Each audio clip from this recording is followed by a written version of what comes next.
Assalomu alaykum aziz tomoshabin. Bugungi video roligimiz O'zbekiston qahramoni afsuski olamdan o'tdi.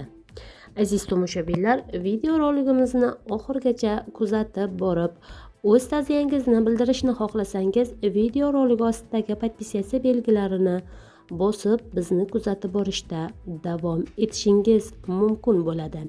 O'zbekiston qahramoni Azim Latifov vafot etdi.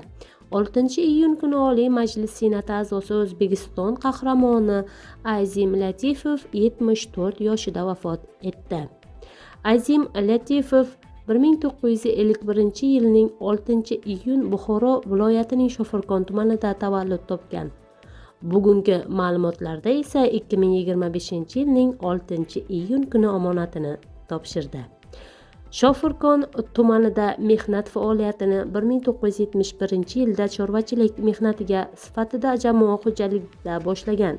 Buxoro viloyatida paxtachilik, g'allachilik, chorvachilik sohalarida faoliyat yuritgan. Dehqonchilikda esa eski qovun navlarini qayta yaratish, hosildorlikni oshirish kabi faoliyat bilan shug'ullanib kelgan.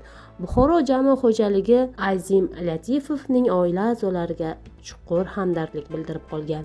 Aziz tomoshabinlar, kanalimizdan uzoqlashmang, kuzatib borishda davom eting. Xayr, salomat bo'ling.